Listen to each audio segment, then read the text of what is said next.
Salut à tous et à tous, j'espère que vous allez bien. Aujourd'hui on se retrouve dans une nouvelle vidéo dans laquelle on va parler de mes récentes lectures. C'est un concept que j'ai lancé il y a donc quelques mois et on va le reprendre aujourd'hui avec les lectures que j'ai effectuées depuis cette dernière vidéo. Évidemment j'ai lu bien d'autres livres en plus de ceux que je vais vous présenter aujourd'hui, mais il y en a certaines dont je parlerai dans une prochaine vidéo parce que c'est autour d'une thématique plus précise. Et il y en a d'autres dont je parlerai pas tout simplement parce que pour moi ça n'a pas vraiment d'intérêt. Je voulais vraiment parler de lecture, en l'occurrence dans cette vidéo, que j'ai à la fois détesté pour certaines et à la fois adoré pour d'autres. On a vraiment un contraste là entre des lectures que j'ai pas aimées et d'autres qui ont été de réels coups de cœur. Donc on va commencer avec la présentation de tous les livres dont je vais vous parler dans cette vidéo. Donc voilà ma petite pile de livres que j'ai lus. Il y en a donc 4 et je vais vous en parler aujourd'hui séparément. Donc comme dans la précédente vidéo, je vais d'abord vous parler un peu du résumé du livre et ensuite vous donner mon avis dessus. Et on va donc commencer par le premier livre qui n'est autre que Celle qui devint le soleil. C'est donc un livre qui m'a été recommandé sur TikTok pour ceux qui adorent, qui sont fans du dessin animé Mulan. C'est une histoire qui retranscrit à peu près la même chose que le dessin animé Mulan, donc celui d'une femme qui se déguise en homme et qui part au combat. Dans les grandes lignes, c'était donc tout pour me plaire. On suit donc l'histoire d'une jeune fille, Zhu, qui est donc la plus jeune d'une petite famille qui vit dans la pauvreté et la misère dans un petit village de Chine. Ce qu'il faut savoir, c'est que son grand frère est donc lui promis à une destinée exceptionnelle alors qu'elle visiblement aucun avenir radieux ne lui est promis. Elle n'est pas vraiment respectée par son père et son frère qui ont tendance à la négliger, voire à la maltraiter. Et il faut savoir donc que elle va pouvoir se libérer de ces chaînes et de cette routine dans laquelle elle est enfermée lorsqu'une attaque laisse donc le frère et la sœur orphelins puisque leur père sera exécuté sous leurs yeux. Le frère va se laisser mourir de chagrin, complètement dévasté par la sauvagerie de l'assassinat de son père. Et donc la jeune fille, Zhu, va se retrouver toute seule, livrée à elle-même. Elle va donc décider d'entamer une marche vers un monastère. Et pour cela, elle endosse l'identité de son frère, puisque les femmes ne pouvaient pas y accéder. Il n'y avait que des hommes qui pouvaient devenir moines. Et donc elle va réussir à y accéder. Elle va se faire une place parmi les novices comme elle du monastère. Mais le jour où ce monastère sera attaqué et qu'il sera accusé d'avoir encouragé la rébellion, Zhu va donc tenter de s'emparer de l'avenir de son frère, qui le destinait à de grandes choses pour le faire sien, et c'est donc sous son identité, sous l'identité de son frère, sous l'identité d'un homme, qu'elle va tenter de réaliser cette prophétie. Et donc on va suivre son évolution tout au long du livre. Sur le papier comme ça a l'air ultra intéressant. Vraiment j'étais très intriguée en lisant le résumé. J'ai mis surtout le fait qu'on retrouve l'histoire de Mulan dedans. C'est pas exactement écrit pareil évidemment, ce n'est pas du tout la même histoire. Mais on a cette idée de fausse identité, d'une femme qui se déguise en homme pour accéder à un destin plus grand et surtout de cette image de guerrière et d'héroïsme que Zhu endosse très bien dans ce livre. Et ce que je trouve intéressant et qui pour moi est un peu le seul point positif du livre, c'est vraiment la manière dont elle va réussir à évoluer au sein de la société, à se faire une place, à s'imposer et à se faire respecter. Évidemment sous les traits d'un homme, puisqu'elle ne révélera pas qu'elle est en réalité une femme, mais exactement comme Mulan, elle va donc accomplir de grandes choses sous l'identité de son frère, et c'est vraiment incroyable de voir à quel point elle a réussi de s'emparer d'un destin qui n'était pas le sien et de se l'approprier totalement. Seulement en dehors de ça, j'ai vraiment détesté cette lecture. J'ai même failli abandonner le livre tellement j'ai pas aimé, mais je suis allée jusqu'au bout malgré tout. J'ai été très curieuse de découvrir l'histoire de Zhu, mais le souci c'est que j'ai vraiment détesté la manière dont elle a été écrite parce que c'est très lent, très mou. En fait, on n'a pas de réel fil conducteur, on suit vraiment son histoire comme une sorte de biographie fictive et c'est un peu ennuyant parce que on n'arrive pas vraiment à comprendre où est-ce que l'autrice, parce qu'il me semble que c'est une autrice, veut mener cette histoire. Et j'ai vraiment pas apprécié cette lecture à cause de l'absence d'un véritable fil conducteur de l'histoire et d'un véritable but. En fait, le problème, c'est que les événements s'enchaînent sans vraiment de logique. Et moi, c'est ce qui m'a complètement sorti de l'histoire à plusieurs reprises et ce qui a même failli me faire complètement abandonner ma lecture. Je me suis vraiment détachée de l'histoire qui est pourtant très intéressante et j'ai hésité à arrêter ma lecture parce que je n'arrivais plus du tout à suivre, j'étais plus du tout dedans. Et comme je vous l'ai dit, je me suis quand même forcée à le terminer et mon sentiment à la fin de l'histoire reste le même. Donc vraiment, si je devais vous recommander une lecture autour de Mulan, ce serait absolument pas celle-ci.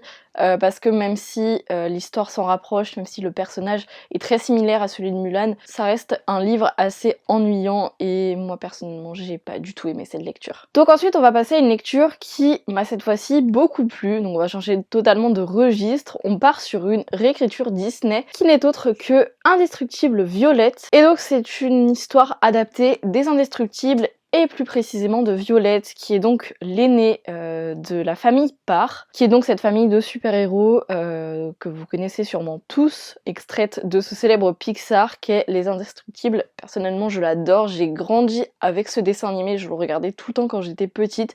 Et Violette, c'est un personnage auquel je me suis toujours identifiée pour sa timidité et sa réserve. Je me suis toujours beaucoup retrouvée en elle. Alors quand j'ai vu ce livre, je me suis dit, il faut absolument que je le lise. Et franchement, j'ai pas du tout été déçue par cette histoire. Ce qu'il faut savoir, chez les Twisted Tales, je l'ai vraiment mal dit, hein.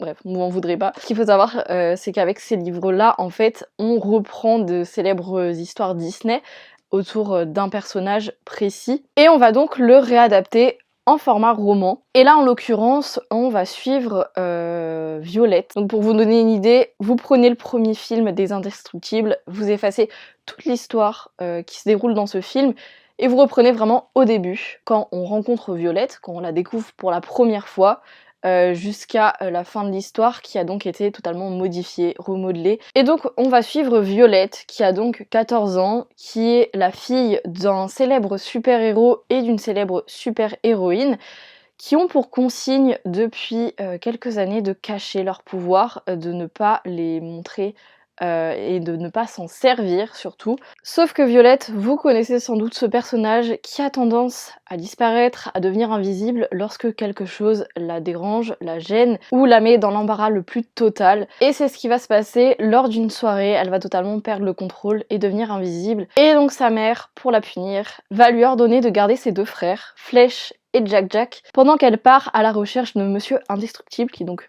le père de Violette et le mari de Elastigirl. Ce qui change dans ce livre, c'est que elle va rencontrer immédiatement Mirage, donc la fameuse alliée de Syndrome, qui assure bien connaître ses parents et qui va donc lui proposer de l'héberger et de la mettre en sécurité en attendant qu'il puisse être retrouvée. Sauf qu'en réalité, c'est pas du tout le cas. Elle n'est là que pour jouer un rôle pour le compte de Syndrome qui compte bien exploiter les pouvoirs des deux enfants. Et alors que Flèche est ravie de pouvoir se servir de sa super vitesse, Violette, elle, se méfie, mais va tout de même finir par coopérer avec Syndrome, découvrir qu'elle a de puissants super pouvoirs et pas seulement l'invisibilité. Donc on a un peu un retournement de situation dans ce livre où Violette devient carrément l'alliée de Syndrome. C'est même écrit sur le titre, sur la couverture, et c'est ça qui m'a beaucoup intriguée. Je voulais voir la manière dont l'auteur avait imaginé cette histoire, avait réécrit le personnage de Violette dans cette version où elle aide Syndrome, et j'ai été agréablement surprise parce que l'histoire est absolument incroyable et encore une fois j'adore Violette. Donc je ne pouvais qu'aimer ce livre, mais là franchement ça a été une belle découverte, un beau coup de cœur, et vraiment on retrouve une Violette un peu différente des films où elle est extrêmement timide et réservée. Là elle est un peu plus affirmée, on la sent beaucoup plus sûre d'elle, beaucoup plus dans le contrôle, puisqu'elle est chargée non seulement de garder ses frères, mais également de les protéger. Donc elle va tenter un peu de maquiller, déguiser la situation, tout en essayant de s'en dépêtrer comme elle peut. Je pense que vous connaissez tous le personnage de Syndrome, qui est donc le méchant des Indestructibles. Et le fait que Violette se soit mise à son service est très bien dépeint dans ce livre. Je trouve ça très intéressant la manière dont c'est amené. Je la trouve encore plus badass que dans le Pixar original, dans ce livre en tout cas. J'ai vraiment adoré, j'ai eu un énorme coup de cœur pour ce livre. Je pense que c'est l'une de mes réécritures Disney préférées parce que je la trouve juste incroyable, et pas seulement parce qu'elle reprend l'un de mes personnages Pixar préférés, mais aussi parce que je le trouve très touchant, et j'ai beaucoup aimé redécouvrir Violette dans ce livre. Là, ça a été une belle surprise. J'ai vraiment pas été déçue, donc si je devais vous recommander un livre de cette série, je vous dirais d'aller lire Indestructible Violette, parce qu'il est vraiment incroyable. Et vous serez pas déçus en l'occurrence avec celui-là. Ensuite, le troisième livre que j'ai donc lu et dont je vais vous parler aujourd'hui, c'est donc La Reine des Enfers, qui est donc une réécriture de l'histoire d'Hadès et de Perséphone. Mais cette fois-ci, on a une version beaucoup moins problématique que toutes celles qui sont sorties jusque-là, et c'est pour ça que je l'ai prise. C'est l'une des rares qui m'a vraiment tentée, et c'est une amie qui me l'a recommandée. On suit donc l'histoire de Perséphone, déesse des fleurs, fille de Déméter, qui est elle la déesse de la nature, qui se retrouve cloîtrée sur une île en compagnie de sa mère, chargée de son éducation pour en faire la jeune fille la plus pure, la plus innocente et la plus belle du mont Olympe, afin qu'elle épouse l'un des Olympiens et qu'elle réponde un peu à tous leurs critères, leurs désirs, leurs fantasmes de pureté et d'innocence. Pour cela, elle va donc faire en sorte de l'isoler du monde extérieur afin qu'elle n'ait aucune influence. Elle va donc l'encourager à effectuer des tâches manuelles destinées à la gente féminine, on va dire, pour l'époque en tout cas. Elle espère ainsi conserver sa beauté, sa délicatesse et sa féminité en la gardant prisonnière de cette île. Et Déméter, sous l'influence de Zeus, qui est donc le père de Perséphone, va donc être contrainte de la marier, et pour cela, elle va donc se rendre quelques jours à l'Olympe pour rencontrer les prétendants de sa fille et choisir quel sera l'heureux élu, celui qui aura l'honneur de se marier avec Perséphone. Sauf que durant cette absence, évidemment, Perséphone réalise qu'elle ne veut absolument pas se marier. Il est hors de question pour elle qu'elle accepte ce mariage arrangé, et elle va donc fuir aux enfers volontairement d'elle-même, contrairement à ce qui est raconté dans le récit original, puisque Perséphone de base est censée avoir été kidnappée par Hadès. Elle se rend là d'elle-même aux enfers, décide d'elle-même d'aller chercher l'hospitalité auprès d'Hadès, ce qu'il va accepter sous la contrainte, et il va se retrouver forcé de cohabiter avec Perséphone, elle qui le trouve assez désagréable, hostile et arrogant au départ, va se rendre compte qu'en réalité il n'est pas du tout comme ça, et c'est ainsi que démarre cette histoire et qu'on va donc suivre l'évolution de leur relation. Ce que je trouve vraiment intéressant avec ce livre, c'est qu'on connaît tous la version de la mythologie grecque de cette histoire qui est très problématique, et en fait ce que je trouve incroyable, je vais éviter de trop en dire parce que sinon je vous révélerai tout le plot twist du livre et c'est pas du tout le but, c'est que tous les éléments du mythe originel vont être conservés tels quels, sauf on va comprendre comment on en est arrivé à cette version de l'histoire où Perséphone est kidnappée par Hadès, mais derrière il y a tout un travail de réécriture où l'autrice a cherché à arranger le mythe en le modifiant, en rectifiant plusieurs choses, et ces modifications vont rendre totalement crédible cette nouvelle version de l'histoire qui est encore plus belle et plus romantique que la version originale. Et vous me connaissez, je suis une amoureuse de la mythologie grecque, j'aime tellement ces légendes. J'avoue que ce livre ne m'a absolument pas déçue, au contraire, ça a été un immense coup de cœur. Du début à la fin, j'ai trouvé l'histoire vraiment très belle. Le personnage de Perséphone, absolument incroyable. C'est une femme extrêmement puissante qui n'a pas peur de se confronter aux autres et qui va s'affirmer au fur et à mesure du récit. La relation qu'elle entretient avec Hadès dans ce livre rend leur histoire beaucoup plus logique et beaucoup plus crédible que la version originale. Ce que je trouve très bien à relever dans ce livre, c'est que contrairement à la version originale, on ne romantise pas le kidnapping de Perséphone. On n'a pas affaire à un syndrome de Stockholm puisqu'elle a choisi délibérément les enfers. C'est une relation qui se noue entre Hadès et Perséphone de manière naturelle et elle est très bien amenée. Leur histoire est très belle et absolument pas problématique comme c'est raconté dans la mythologie grecque. Donc vraiment, si vous aimez comme moi la mythologie grecque et que vous voulez découvrir un peu plus en détail ce mythe, sous une autre version, retranscrit d'une autre manière, eh bien je vous invite très fort à aller lire La Reine des Enfers. C'est juste incroyable, ce livre est vraiment magnifique, vous n'allez pas du tout regretter votre lecture. Pour moi en tout cas, ça a été un vrai coup de cœur. On passe ensuite au dernier livre de cette vidéo, qui n'est autre que Hunger Games, la balade du serpent et de l'oiseau chanteur. Et donc c'est un livre qui suit l'histoire de Snow, vous savez, le fameux Snow dans les livres Hunger Games, qui est donc, il me semble, l'organisateur des Hunger Games, le responsable, le directeur, quelque chose comme ça. Je sais plus exactement quel rôle il joue, mais il joue un rôle extrêmement important au sein des Hunger Games. C'est lui qui décide un peu de tout, et donc on va suivre un peu son histoire, comment est-ce qu'il est arrivé au pouvoir et quelle place centrale il a occupé avant d'avoir ce poste extrêmement important et haut placé. J'avoue que sur le papier, c'est une histoire qui paraît très intrigante et on a, je dirais pas très envie de découvrir son histoire, mais en tout cas c'est très intéressant de voir comment le monde dans lequel il vit l'a conditionné, l'a encouragé à devenir responsable d'un enjeu politique important. Donc on suit le jeune Coriolanus Snow. Vraiment horrible ce prénom d'ailleurs, hein.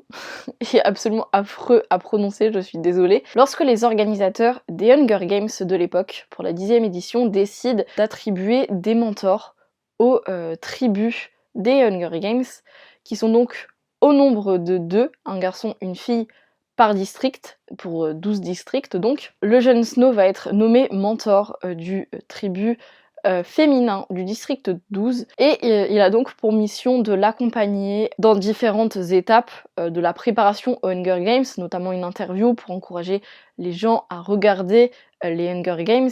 Et donc le jeune Snow, dont la famille est à ce moment-là en déclinaison totale, ils ont tout perdu pendant la guerre, le père du jeune homme est mort, la mère également, il se retrouve un peu livré à lui-même, entouré de sa grand-mère et de sa cousine. Il essaie un peu de sauver les apparences en faisant semblant à l'académie où il étudie, et il compte sur ce rôle de mentor pour emporter les Hunger Games avec son tribu, et ainsi décrocher la bourse d'études qui lui permettra de financer ses études supérieures auquel il espère accéder, puisque financièrement la famille est dans la misère la plus totale, sauf que le tribut féminin du district 12 n'est autre qu'une jeune fille qui n'est pas vraiment promise à un grand avenir, ou en tout cas qui n'a pas vraiment l'étoffe d'une gagnante, et donc il va devoir tout faire pour lui permettre de remporter ces Hunger Games et accéder au prestige et à la gloire auquel il aspire. Le problème, c'est pas tant l'histoire dans ce livre qui m'a dérangée, c'est vraiment le personnage que j'ai trouvé juste imbuvable. J'ai adoré cette lecture, mais en même temps ça a été très compliqué pour moi de la terminer parce que je ne pouvais plus des réflexions permanentes du jeune Snow. Il faut savoir que c'est un personnage très égocentrique dès le début du livre et ça ne fait qu'empirer au fur et à mesure. Il est très arrogant, il est extrêmement prétentieux et surtout il a un ego surdimensionné, c'est insupportable à lire et je vous avoue que j'ai eu énormément de mal à continuer ma lecture à cause de ça. Il a une mentalité qui n'évolue pas, qui ne fait qu'empirer et ça m'a fortement dérangée. Pourtant je trouvais le livre vraiment très intéressant, ça ne pouvait être une lecture qu'enrichissante suite aux livres Hunger Games que j'ai déjà lus et dévorés. En l'occurrence, eux, je les avais adorés. Peut-être parce qu'on est justement du point de vue d'une rebelle, Katniss, et qu'elle est victime de l'emprise des Hunger Games et qu'elle est obligée de combattre alors que Snow, lui, est issu du Capitole. Il a de plus grands privilèges, il n'est pas amené à combattre dans l'arène. Il va seulement se contenter de former et d'aider sa candidate à gagner. Mais le souci, c'est qu'on retrouve vraiment ce personnage très imbu de lui-même dans ce livre, et c'est ce qui m'a vraiment gênée, c'est ce qui a dérangé ma lecture à plusieurs reprises, et j'ai vraiment eu du mal à continuer. J'aurais trouvé ça intéressant à la limite de faire un livre autour de la création des Hunger Games, mais pas forcément du point de vue du Capitole, parce que ce point de vue est extrêmement biaisé par la politique et l'endoctrinement, comme on l'a vu dans ce livre, des jeunes filles, des jeunes hommes, qui est donc encouragé par le Capitole. Et pourtant j'ai vraiment adoré cette lecture, je l'ai trouvée très intéressante, mais j'ai été juste dégoûtée écœurée par ce personnage. Pour vous dire, la fin en a fait que renforcer ce sentiment et j'étais très contente de le terminer parce que vraiment je ne pouvais plus. Il a une manière de penser très problématique, il a une manière surtout d'agir qui n'est absolument pas acceptable. Il va commettre certains actes absolument effroyables et ensuite se justifier pour se donner bonne conscience d'une manière absolument horrible. Donc sur ce point-là, j'ai vraiment eu du mal à le terminer, comme je vous le disais. J'ai pas apprécié ma lecture à cause de lui, à cause vraiment de ce personnage. Et je pense que je le déteste encore plus après la lecture de ce livre qu'avant. Vous me direz votre sentiment sur ce livre, parce que franchement ça a pas du tout été une lecture agréable de mon côté, mais néanmoins je trouve dans le fond que l'histoire est très révélatrice de ce personnage, qu'on en apprend davantage sur lui et qu'on en apprend davantage sur sa personnalité, la manière dont il a été éduqué, à la fois par sa famille, sa propre famille, et à la fois par les adultes qui l'entourent au Capitole. Donc bon, on va dire que ça l'excuse en partie, mais ça retire en rien ce qu'il a fait. Mais en dehors de ça, ça reste un très bon livre. Le seul problème, le seul gros point négatif, et ce que je reproche à ce livre, c'est vraiment l'évolution de ce personnage. Évidemment, je m'attendais pas à ce qu'il évolue de la meilleure des façons, parce qu'encore une fois, on le connaît tous dans les livres Hunger Games, on sait tous à quel point il est cruel et méchant, mais le souci c'est qu'en général, on attend d'un personnage comme lui, au début d'un livre, surtout, à ce qu'il évolue positivement en fait. Et le problème c'est que ce personnage fait totalement l'inverse. Je trouve pas vraiment cette lecture enrichissante sur ce point-là, mais ça nous permet quand même d'en apprendre un peu plus sur les origines des Hunger Games et sur la manière dont ils sont vus et dirigés depuis le Capitole, et surtout la manière dont le Capitole endoctrine un peu les jeunes privilégiés qui y vivent et quel regard eux ont sur ces jeux. Donc bon, je suis un peu mitigée sur cette lecture. Je comprends qu'on puisse en apprécier le fond, mais moi personnellement, c'est pour ça que j'ai en grande partie pas du tout apprécié lire ce livre, même si j'adore les Hunger Games. Donc voilà, la vidéo est terminée, j'espère que cette review vous a plu. N'hésitez pas à me dire si vous avez lu un de ces livres, si vous souhaitez en parler en commentaire, il n'y a aucun souci, on peut échanger dessus, on peut débattre là-dessus. Et puis si cette vidéo vous a permis de découvrir de nouvelles lectures et que vous avez envie de vous y plonger, n'hésitez pas. Donc en attendant, je vous retrouve bientôt pour une nouvelle vidéo et je vous embrasse tous très fort. Salut!